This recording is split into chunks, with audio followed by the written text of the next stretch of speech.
Me llamo Kevin. Tengo 32 años. Y no suelo hablar de mi familia en internet. Pero después de todo lo que paso, creo que necesito sacarlo. Quizá escribirlo me ayude a entender mejor estos últimos 8 años. O quizá solo estoy cansado de fingir. De hacer como si no me hubieran usado. Pisoteado.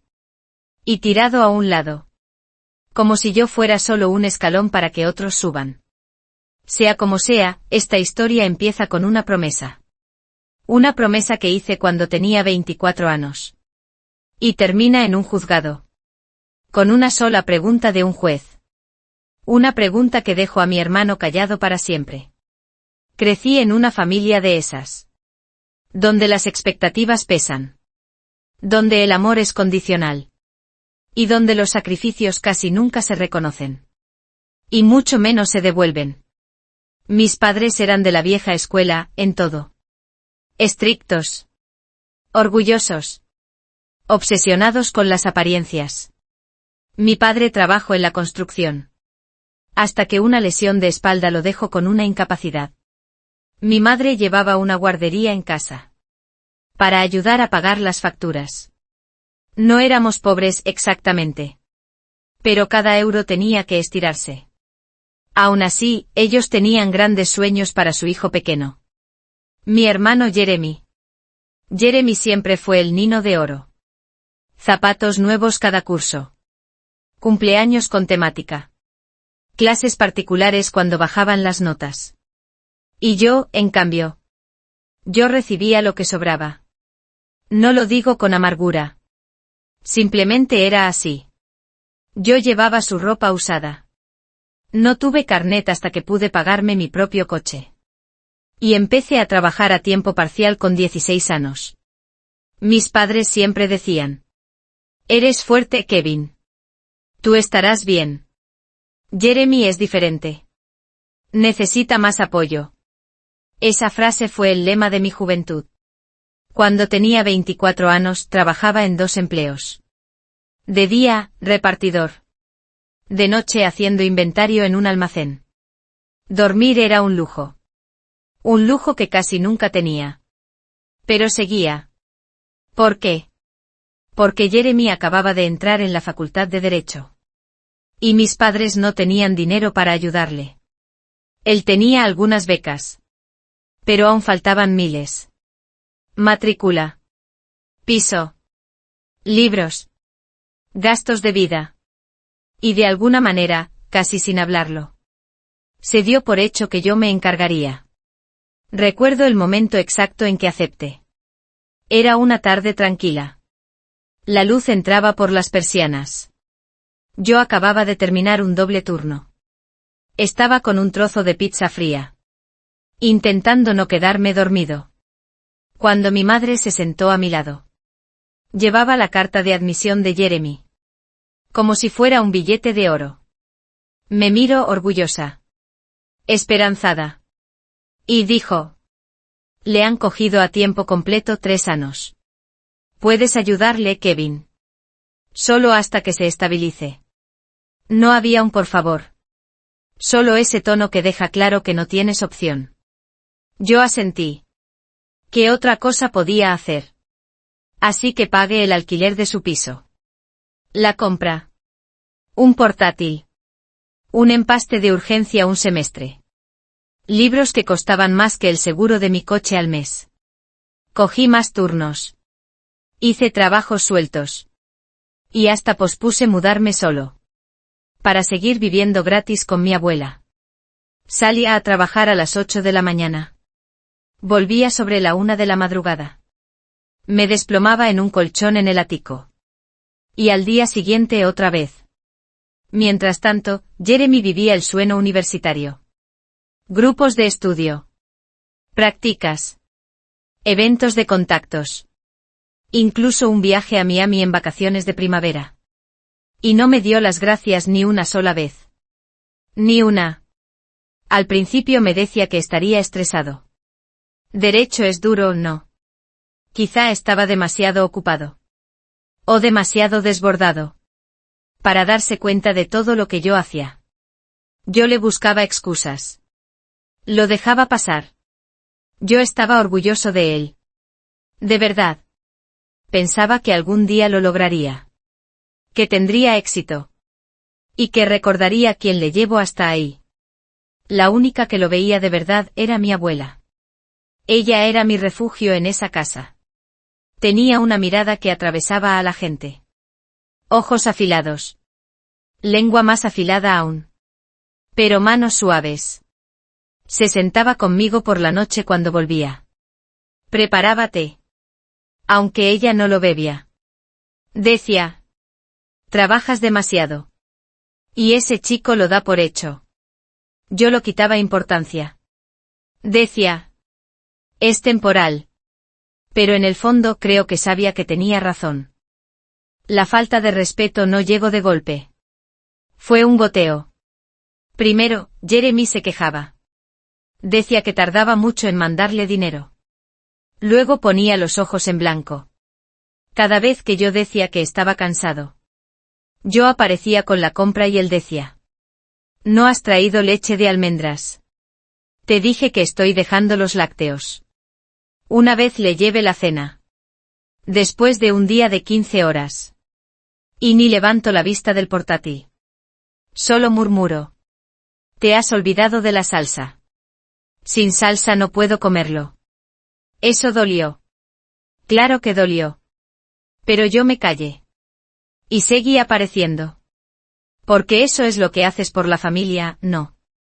Todo cambió la semana en que murió mi abuela. Llevaba tiempo empeorando. Pero seguía con la cabeza clara. La noche antes de morir me llamó a su habitación. Y me hizo prometerle algo. Kevin, dijo. Has cargado con esta familia a la espalda. Quiero asegurarme de que estés protegido. En ese momento no entendí a qué se refería. Pensé que hablaba de la vida. De la resistencia. Pero unas semanas después del funeral. Cuando leyeron el testamento. Todo empezó a desmoronarse. Mi abuela me dejó la casa. No solo el ático donde yo dormía. La casa entera. Estaba pagada. Una casa modesta de 2 habitaciones. Pero en un barrio decente. Y también me dejó una cuenta de ahorros. Una pequeña. Oculta para el resto. Unos $38.000. En la carta ponía. Para tu futuro. Jeremy también recibió una carta. Corta. Una sola frase. Nunca diste las gracias ni una vez. Yo pensé que se sentiría herido. O avergonzado. Pero se puso frío. Lo vi en sus ojos durante la lectura. Ese destello de algo que no le había visto antes. Derecho. Rabia. Como si le hubieran robado algo que creía suyo. Esa misma noche me apartó. Y dijo. No vas a quedarte con la casa de verdad, no. Parpadeé. ¿Cómo que dices? No la necesitas, dijo como si con eso bastara. No estás casado. No tienes hijos. Yo acabo de terminar derecho. Estoy a punto de empezar mi vida. Tú ya tuviste tu oportunidad. Me quedé allí. Sin palabras. Después de todo lo que había hecho, él de verdad creía que él era quien merecía mi herencia. Y eso solo era el principio. Las semanas siguientes fueron un caos. Mensajes pasivo-agresivos. Llamadas de mis padres, presionándome para que hiciera lo correcto. Y amenazas veladas de Jeremy. Ni siquiera había empezado su primer trabajo. Y ya hablaba como un abogado. Legalmente podemos impugnar el testamento, dijo en una llamada tensa. ¿Has vivido allí? Eso podría considerarse influencia indebida. Me reí. Sonaba absurdo. Pero entonces llegó la carta. Correo certificado. Lenguaje formal. Una demanda. Jeremy me estaba demandando. Exigía la mitad del patrimonio. La mitad del valor de la casa. La mitad de los ahorros. Decía que mi abuela no estaba en pleno uso de sus facultades al redactar el testamento. Que yo la manipule. Que me aproveche de su bondad. Y lo peor. Cito mis propios registros financieros como prueba. Decía que yo me había beneficiado viviendo allí gratis. Que había usado su techo para enriquecerme. Porque no pagaba alquiler. Me temblaban las manos al leerlo. Ni siquiera sabía que él tuviera acceso a mis datos financieros. Me sentí enfermo. Traicionado. Y aún peor. Mis padres se pusieron de su lado. Solo está intentando construir su futuro, dijo mi madre. No hace falta llevar esto a los tribunales. Repartidlo. Sed justos. Justo. Esa palabra me persiguió. 8 años. 2 trabajos. Sin vacaciones. Sin vida social. Sin descanso de verdad. Y de algún modo, el codicioso era yo. Pensé en llegar a un acuerdo. De verdad. Solo para que se acabara. Pero entonces recordé la salsa. La leche de almendras. La forma en que me miraba como si yo fuera su repartidor. Y recordé la voz de mi abuela. Quiero asegurarme de que estés protegido. Así que no acepte el acuerdo. Contrate a una abogada. Buena. Discreta. Eficiente. Más interesada en la justicia que en el teatro. Construimos el caso despacio. Con cuidado. Reunir recibos. Mensajes. Transferencias bancarias. Capturas de pantalla. Lo documenté todo. Y cuando por fin llegó el día del juicio, entré en aquella sala distinto. Ya no era el hermano mayor agotado que obedecía. Era alguien que había terminado de ser usado. La sala era pequeña. Cercana. Jeremy se sentó enfrente con un traje que seguramente costaba más que mi coche. Su media sonrisa decía que pensaba que sería rápido. Fácil.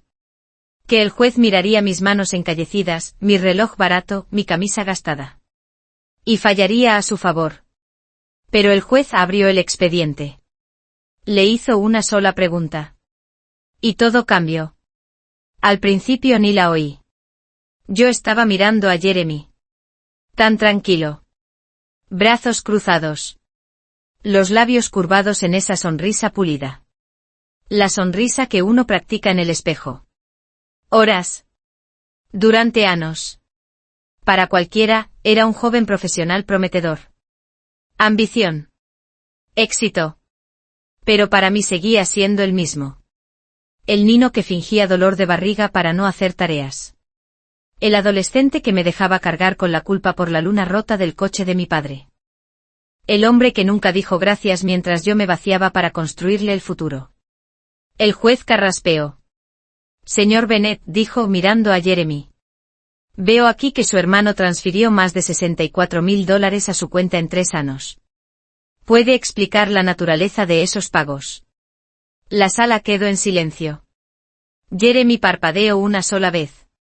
Como si no esperara esa pregunta tan pronto. Se acomodó en la silla y dijo con una calma casi insultante. Me estaba ayudando. Siempre ha sido así en mi familia. Kevin siempre ha sido el que provee. El juez no se inmutó. Así que reconoce que recibió ese dinero. Sí. Y cree que eso le da derecho a la mitad del patrimonio de su abuela fallecida. Jeremy sonrió, tenso. Mi hermano vivió en la propiedad durante años sin pagar alquiler. Tenía acceso diario a ella. Y dada su edad, creo que hubo influencia indebida en la redacción del testamento. Solo pido al tribunal que considere si la distribución fue justa. Otra vez esa palabra. Justa. Como si todo esto fuera sobre justicia. El juez bajó la vista. Paso páginas. Llego al documento que nosotros habíamos presentado. El que yo había montado línea por línea. Transferencias. Recibos de compra. Gastos médicos. Pagos de alquiler. Notas de envío que decían tu luz o matrícula vence. Golpeó el bolígrafo contra la mesa. Así que si su hermano no hubiera proporcionado este apoyo, pregunto despacio. ¿Habría podido terminar la carrera de Derecho sin esa ayuda? Jeremy dudó solo un segundo. Pero fue suficiente. Suficiente para dejar marca. Abrió la boca. Seguro que iba a decir que podía haber pedido préstamos. O trabajado a tiempo parcial. Pero antes de que pudiera, mi abogada, la señora Álvarez, se levantó. Con su permiso, señoría, dijo. Tenemos testimonio del Departamento de Ayudas Económicas de la Universidad. Indica que el demandante agotó sus becas y límites de ayuda en su segundo año. El apoyo del señor Kevin Bennett fue la única razón por la que el señor Jeremy Bennett pudo seguir matriculado a tiempo completo. La sonrisa de Jeremy se rompió. Y por primera vez vi algo detrás de sus ojos. Pánico. Pero aquí no termina la historia. Aquí es donde empezaron a verse las grietas. La vista se levantó por ese día. El juez pidió más documentación. Afuera, Jeremy me siguió hasta el aparcamiento. Venía furioso. ¿Te crees que esto va a hacer que parezcas un héroe?, escupió, bajando la voz.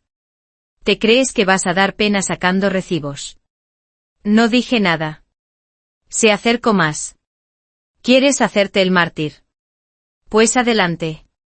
Pero no finjas que no estabas chupando de la abuela. Viviendo gratis en esa casa. Vamos, Kev. Aquí la víctima no eres tú. Quise responder. De verdad. Pero no me salió la voz. No porque tuviera miedo. Sino porque ya estaba agotado. Fue ahí cuando algo se movió dentro de mí. Como si se activara un interruptor. Por primera vez en mi vida, entendí que no tenía que explicarme. Que no tenía que suplicar que alguien viera a mi lado. Ni justificar los sanos que me dejé la piel por gente que me veía como un escalón. Me subí al coche y me fui. Ni una palabra. Pero por dentro, ya estaba planeando algo más grande. Las semanas siguientes fueron un desastre. Jeremy subió el volumen. Empezó a llamar a familiares uno por uno. Contando una historia en la que yo había manipulado a mi abuela. En la que la había aislado. En la que la había engañado para que me lo dejara todo. Mis padres, claro, se tragaron cada palabra. Una noche mi madre me llamó llorando. Kev, no puedes darle una parte de la casa, suplicó. Somos familia. No dejes que esto nos rompa. Que nos rompa, dije en voz baja. ¿Cuándo he sido yo parte de esto? No contestó. Luego entró la voz de mi padre. Hijo, sé razonable. No estás casado. No tienes hijos. Puedes alquilar un piso en cualquier sitio. Jeremy necesita esa casa. Va a formar una familia. Esa frase me golpeó más de lo que esperaba. No por lo que decía. Sino por lo familiar que sonaba. Tú puedes apanar. Él lo necesita más. Tú eres fuerte. Jeremy es diferente. Yo tenía 32 años. Y seguían leyendo el mismo guión. Corté la llamada. Y bloqueé su número. Por primera vez en mi vida. Empecé a revisar las cosas de mi abuela. Buscando algo. Lo que fuera. Que me ayudara. Si no legalmente, al menos por dentro. Y entonces encontré la carpeta roja. Estaba escondida detrás de un cajón viejo. Envuelta en una bolsa de plástico. Con una nota pegada. Para Kevin. Úsalo solo si de verdad lo necesitas. Me temblaban las manos al abrirla. Dentro había expedientes. Cartas. Papeles. Una copia del testamento. Pero sobre todo había grabaciones. Decenas. Resultó que mi abuela había estado grabando en secreto las conversaciones de la casa durante los últimos años de su vida. Una vez me dijo que no se fiaba de la gente cuando cree que la vieja ya no escucha. Yo pensé que era una broma. Pero ella hablaba muy en serio. Pasé 3 noches seguidas escuchando aquellas grabaciones. Y lo que oí me retorció el estómago. Jeremy le hablaba como si fuera una carga. Le pedía dinero.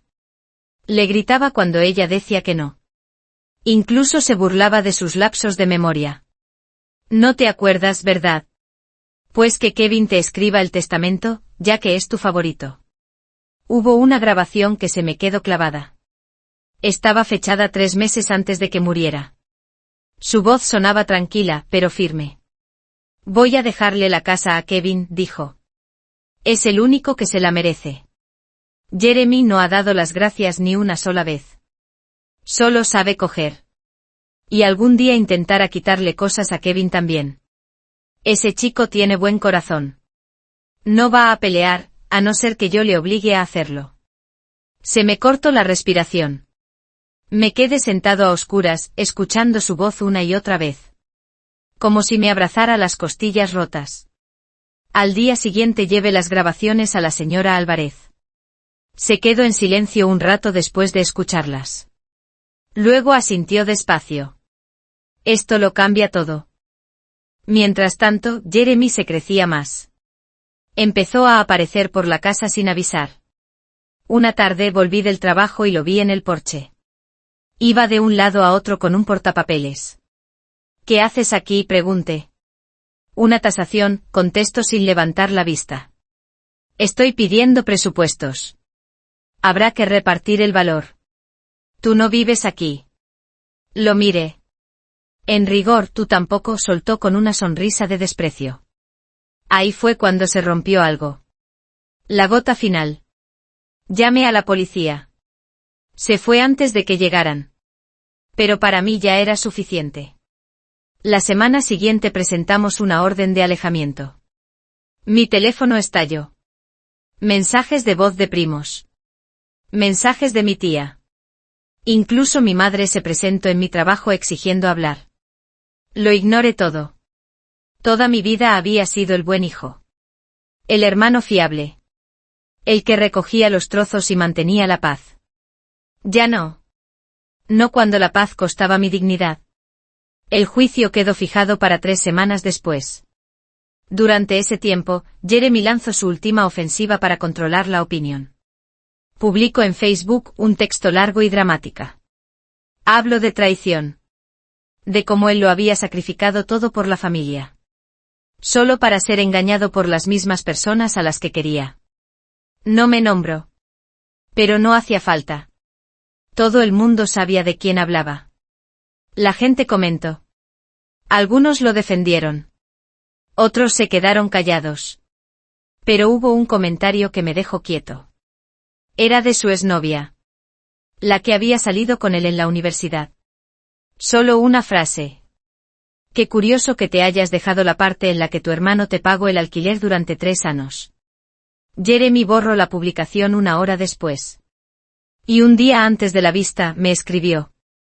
Solo 4 palabras. Te arrepentirás que... Pero la verdad es que no me arrepentí. Porque lo que él no sabía, lo que nadie sabía aún, era que yo tenía la voz de mi abuela grabada. Clara. Honesta. Y cruel de lo evidente que era. Y cuando la jueza lo apretó en la sala, cuando le pregunto por los $64.000, por las grabaciones, por ese patrón de exigencia que había durado casi una década, lo vi desmoronarse en la cara. Porque lo que vino después, nadie en aquella sala estaba preparado para ello. Me gustaría decir que entré en el juzgado a la mañana siguiente con la cabeza alta. Lleno de confianza. Listo para ver a mi hermano tambalearse. Pero sería mentira. La verdad es que casi no dormí la noche anterior. El estómago se me hizo un nudo tan apretado que apenas podía respirar. Me pasé horas caminando por el salón. Mirando fijamente la carpeta de pruebas sobre la mesa de la cocina.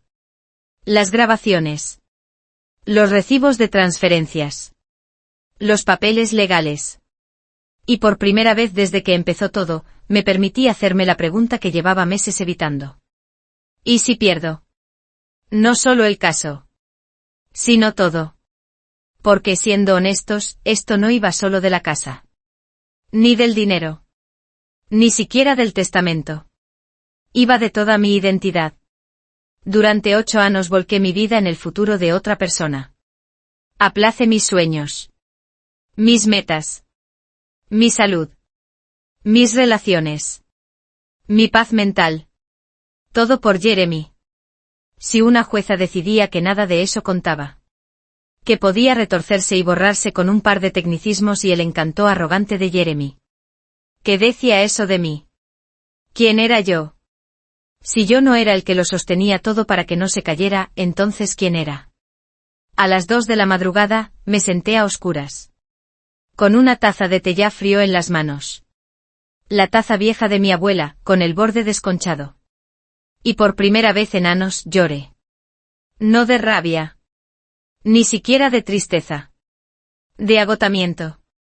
Un agotamiento hondo. De alma. Ese fue mi fondo. No la demanda. No la traición.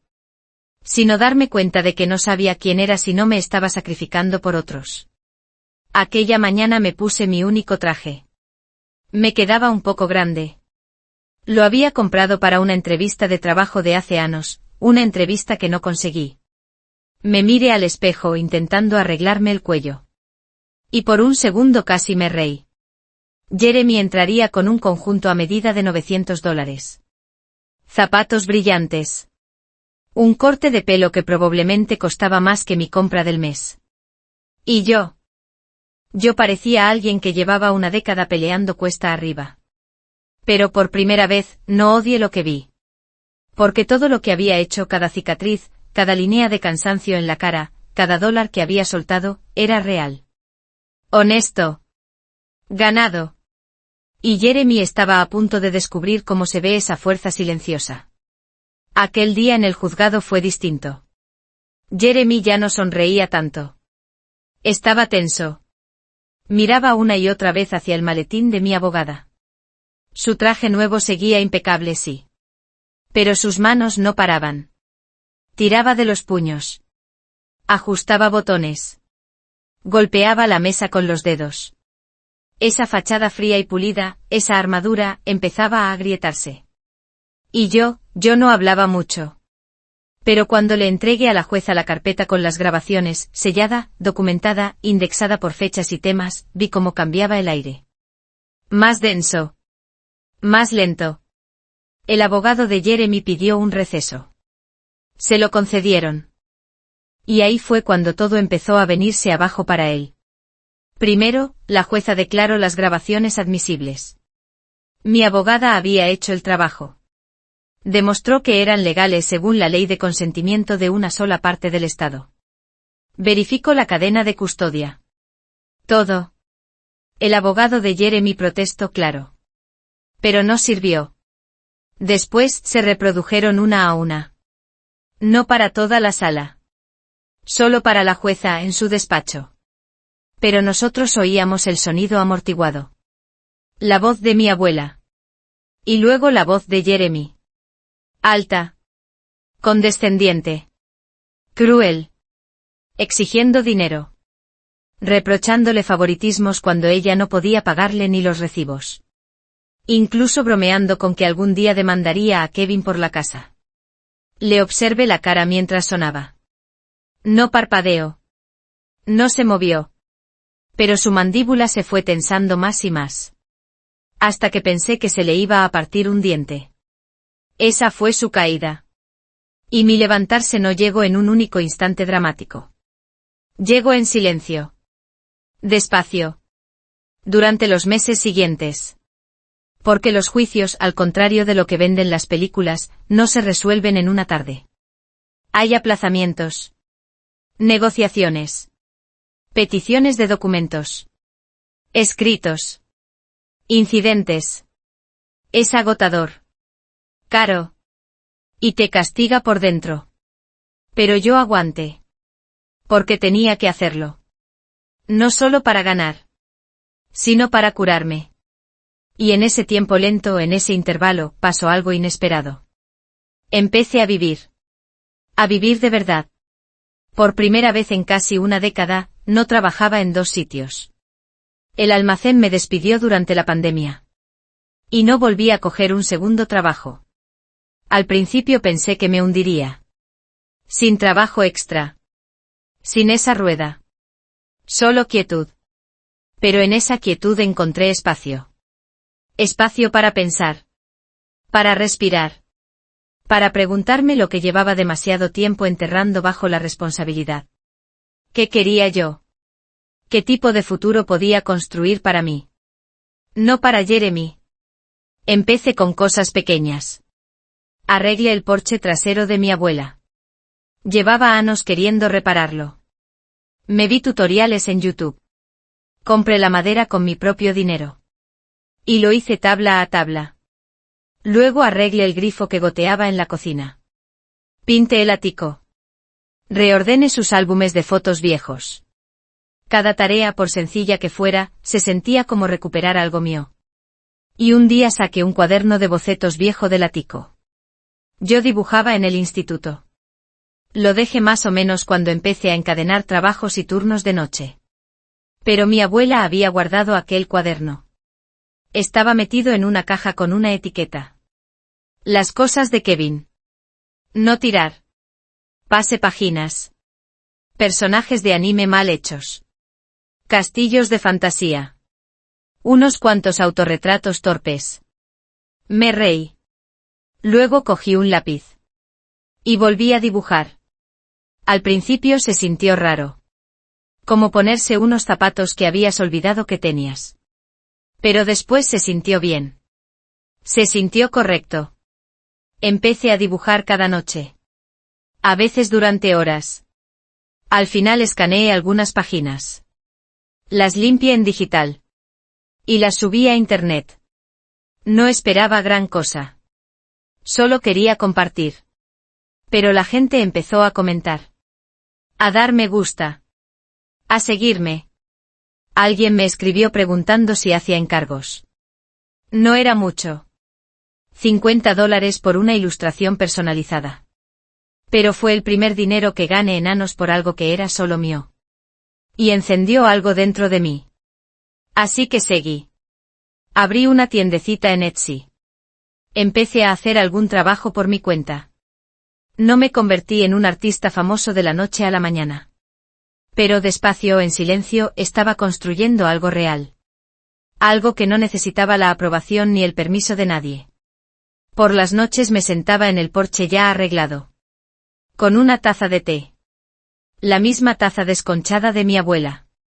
Veía el sol caer detrás del tejado del vecino. Oía los grillos. Sentía el aire fresco. Y pensaba en todo lo que había perdido. Pero, más que nada, pensaba en lo que había ganado. Límites. Valor propio. Una visión para mi propio futuro. Ya no era la mula de la familia. Solo era Kevin. Y eso bastaba. Pero mientras yo reconstruía en silencio, Jeremy se desmoronaba en silencio.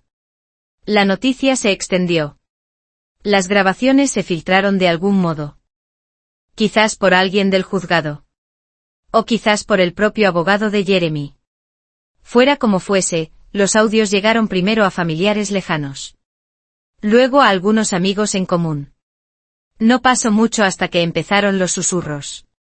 Y después se secaron las ofertas de trabajo. Jeremy había aprobado el examen de acceso. Pero los despachos empezaron a retirar entrevistas. Encaje cultural se convirtió en la palabra de moda. Él no me dijo nada directamente. Pero un primo me contó que había perdido 2 prácticas seguidas. Al parecer, alguien había enviado al despacho una transcripción de su testimonio en el juicio. Internet no olvida. Y entonces llegó la desesperación. De la nada me escribió. Solo 2 líneas. Hablemos. Quiero arreglar esto. Me quedé mirando la pantalla 10 minutos enteros. No contesté. Porque en ese punto ya lo entendí. Ese desastre no era mío para arreglarlo. Que se sentara en el silencio por una vez. Que cargara con el peso. Pero yo no sabía que Jeremy aún no había terminado. Y su siguiente paso no era solo desesperado. Era peligroso. Porque cuando un narcisista empieza a perder el control, es capaz de prender fuego a toda la casa solo para sentir el calor. Y yo estaba a punto de descubrir hasta dónde podía llegar Jeremy cuando entendiera que el relato ya no estaba en sus manos. Me gustaría decir que lo vi venir. Que reconocí las señales. El silencio. El mensaje. Ese intento de paz, tarde y pobre de alguien que se había pasado la vida cogiendo y nunca devolviendo nada. Pero la verdad es que pensé que Jeremy ya estaba acabado. Pensé que la filtración de las grabaciones, el daño a su reputación, el desgaste de nuestra batalla legal, sería suficiente. Pensé que por fin se apartaría. Pero gente como Jeremy no pierde. Al menos no en su propia cabeza. Reescriben la historia. La retuercen. La editan. Cortan lo que les deja mal. Hasta que se creen su propia ficción. Y si eso no funciona, vuelven a la carga. Más feos. Más sucios. Así que cuando yo no respondí, se lo tomo como un insulto personal. Claro que sí. Y entonces empezaron a pasar cosas. Cosas pequeñas al principio. Casi mezquinas. Me destrozaron el buzón 2 veces. Una ventanilla del coche apareció rajada de la noche a la mañana, como si alguien la hubiera tocado con una llave inglesa. Una mañana encontré la palabra ladrón grabada en el lateral de mi camioneta. Siempre era el dano justo para fastidiarme. Para hacerme perder tiempo y dinero. Pero nunca lo bastante para poder probar que era él.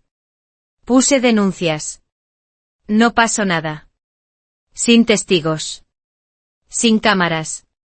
Solo sospechas. Solo instinto.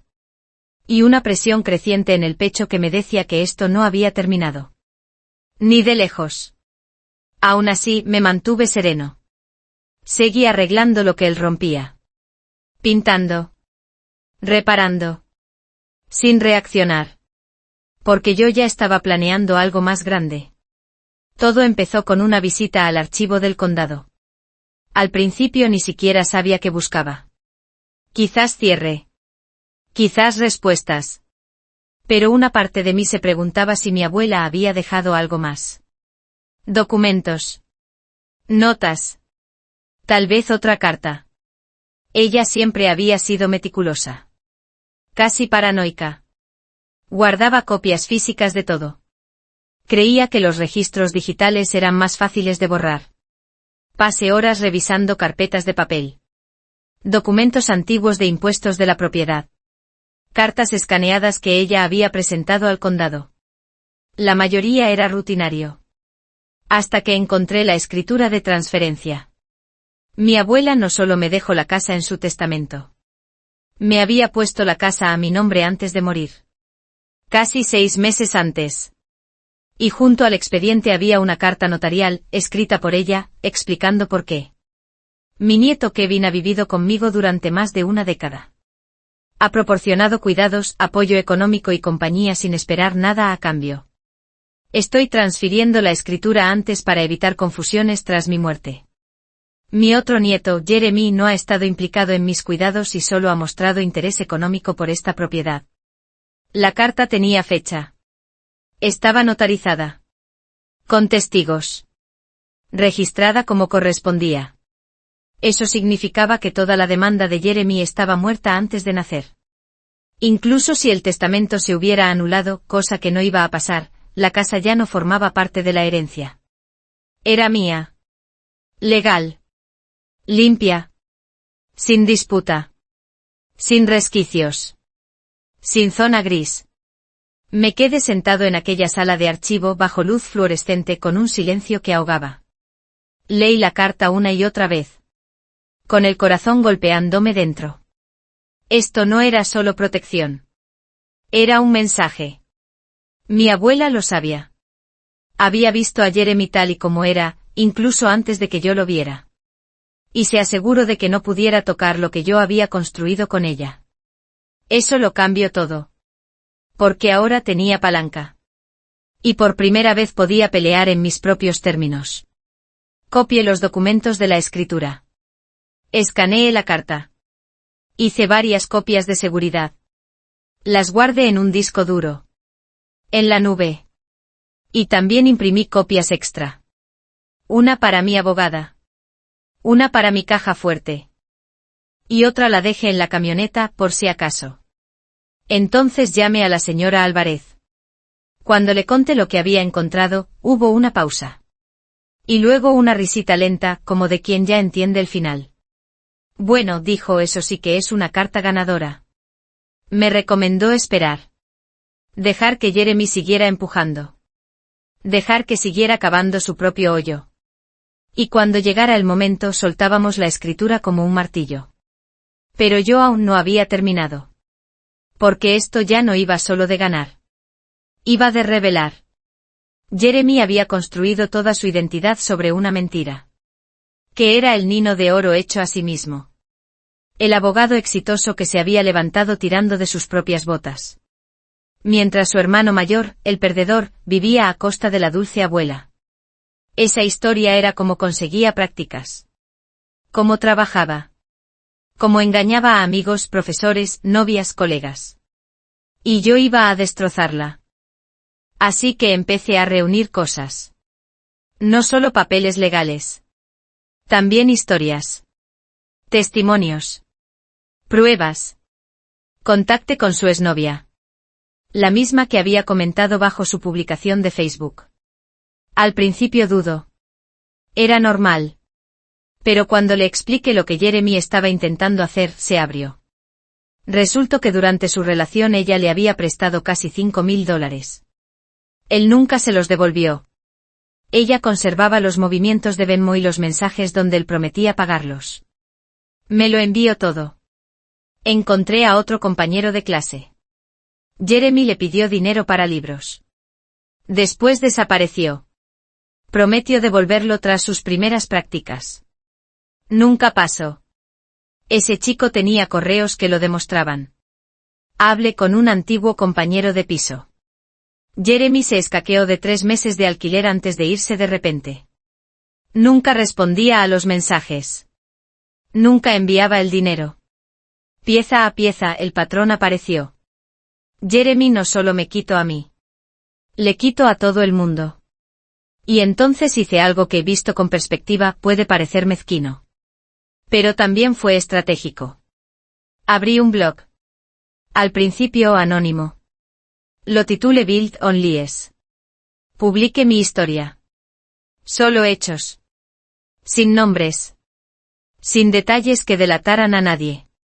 Solo la historia de 2 hermanos.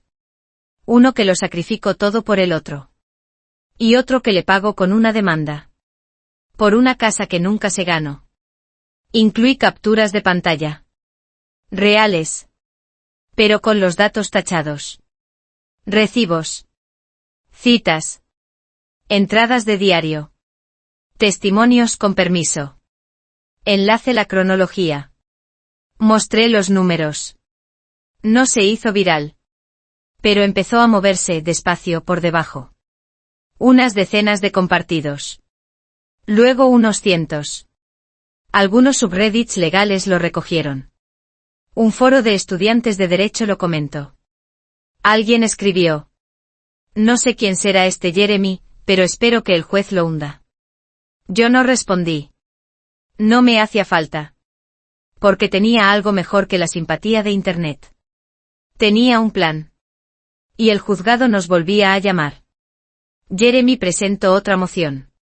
Esta vez quería congelar los bienes de la herencia hasta la resolución final.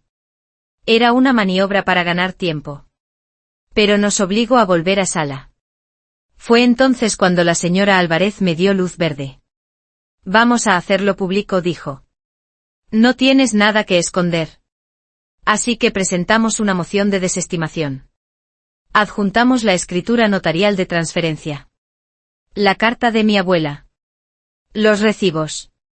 Y una demanda reconvencional. Pedíamos costas. Danos. Y sanciones por litigación maliciosa. Notificamos a Jeremy 2 días antes de la vista. Y ahí fue cuando estalló. Yo no lo supe al momento. Pero aquel fin de semana volví a casa y encontré la puerta principal abierta de par en par. Me quedé helado. La habían reventado de una patada. Hasta ellas por todo el porche. Muebles volcados.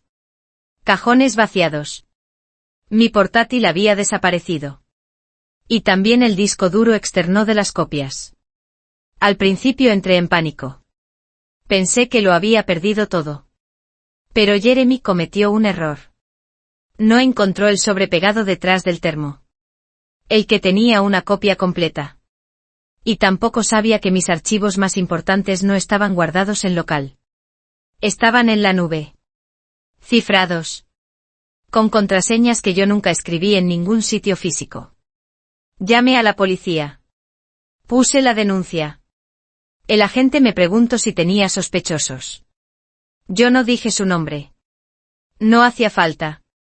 2 días después recibí un mensaje de un número desconocido. ¿De verdad crees que has ganado? No tienes ni idea de lo que viene. Ese fue su último error.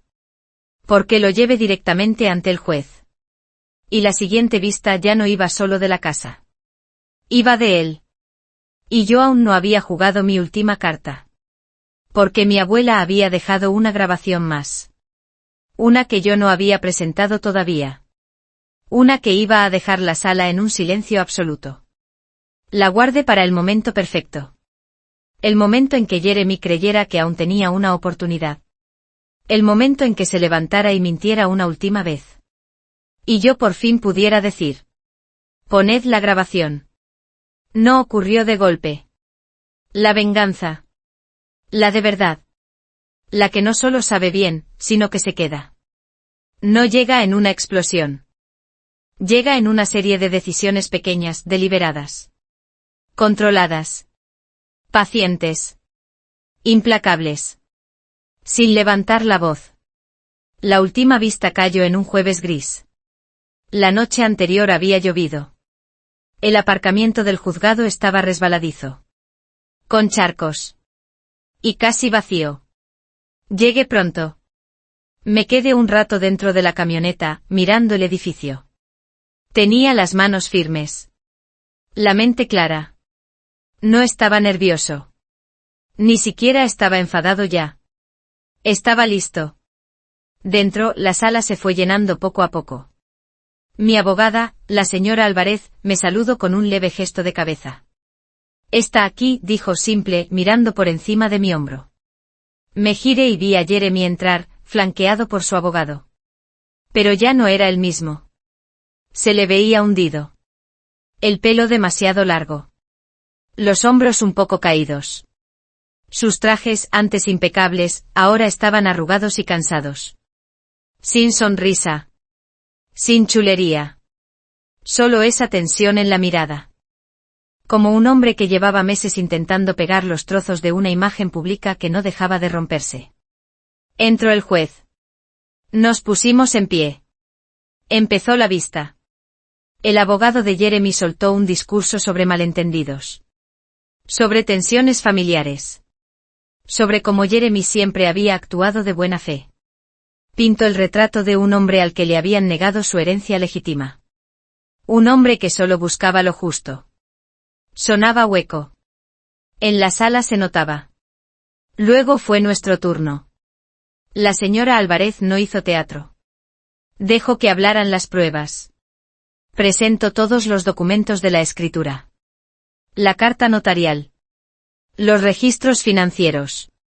Y nuestra moción de desestimación. Después, con la misma calma, presento nuestra reconvención. Costas. Danos. Y litigación maliciosa. El juez lo revisó todo en silencio. Luego miró a Jeremy. Señor Bennett, dijo, me preocupa profundamente que haya seguido adelante con esta demanda pese a la documentación clara que demuestra que la propiedad ya no formaba parte de la herencia de su abuela. Me inclino a resolver a favor de la desestimación solicitada por la parte demandada. Jeremy se removió en la silla. Abrió la boca. Y ahí lo supe. Era este momento. Aún creía que podía hablar para salir de ello. Entiendo que la escritura se transfirió, empezó. Pero si pudiera aclarar la situación con el acuerdo de cuidados.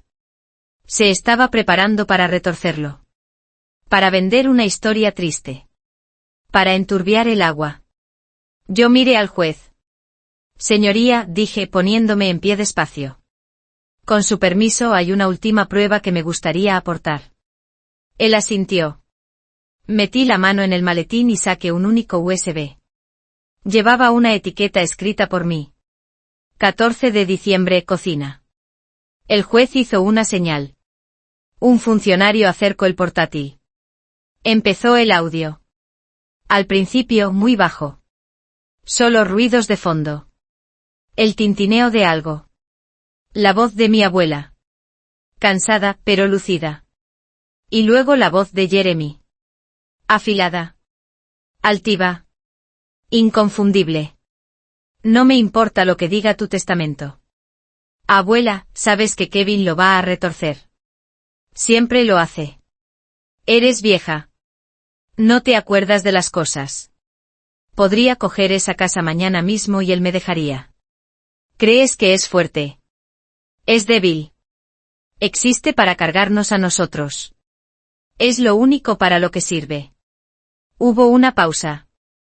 Y entonces mi abuela, con una voz agotada pero de acero, dijo.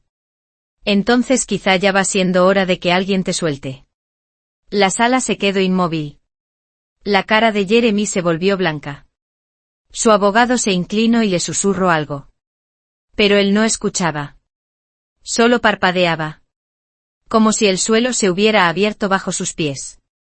El juez lo miró un largo momento. Luego se giró hacia la señora Álvarez.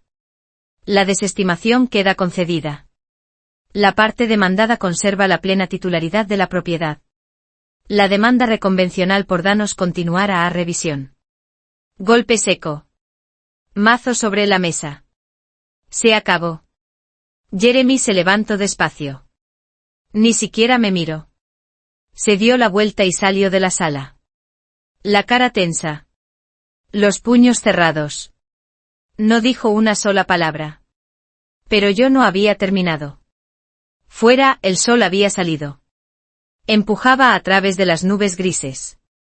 Me quedé en las escaleras del juzgado, viéndolo caminar a zancadas hacia el aparcamiento. No lo seguí. No lo necesitaba. Porque la venganza no era solo ganarle en sala. Era todo lo que venía después. Las consecuencias llegaron más rápido de lo que esperaba.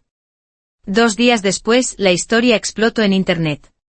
Alguien enlazó los documentos judiciales con mi blog. Algunos medios jurídicos lo recogieron. No fue un escándalo de portada. Fue un rumor constante. Humillante. Pero suficiente para levantar olas donde a Jeremy le dolía. Prácticas anuladas. Una revisión ética en el colegio.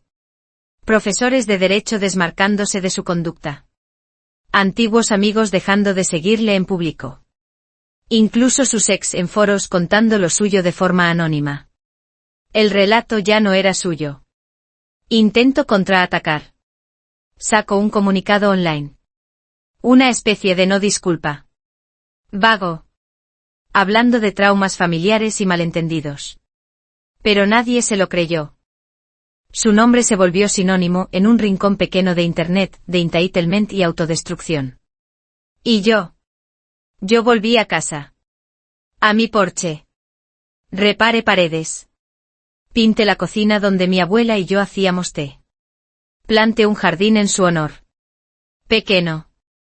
Margaritas y tulipanes. A ella le encantaban los tulipanes. Puse un banco cerca.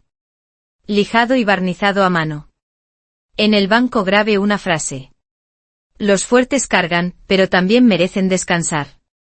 La vida no se arregló como por arte de magia. No me hice rico.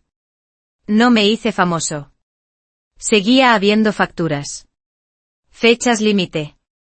Responsabilidades. Pero tenía paz. Tenía límites. Y poco a poco empecé a dejar entrar a la gente buena. Volví a hablar con una amiga de antes que llevaba un estudio de diseño. Le enseñé mis dibujos. Una cosa llevó a la otra. Y empecé a trabajar a tiempo parcial haciendo maquetas para libros infantiles. Nada espectacular. Pero pagaba. Y se sentía bien. Me reconstruía igual que había reconstruido aquel porche. Con cuidado. Pieza a pieza. No volví a saber nada de Jeremy. La última vez que supe de él, se había mudado a otro estado, intentando empezar de cero. Pero yo lo conozco. Seguirá contando versiones nuevas. Intentará borrar las partes que duelen. Que lo haga. Porque yo ya no lo cargo. Yo no cargo con nadie que no movería un dedo por mí. Y cuando me siento en ese banco, café en mano, el sol dando en los tulipanes, recuerdo lo que se siente al fin vivir en mis propios términos. No como muleta de nadie. No como chivo expiatorio de nadie. Solo yo. Kevin. El hombre al que subestimaron. El hombre al que usaron.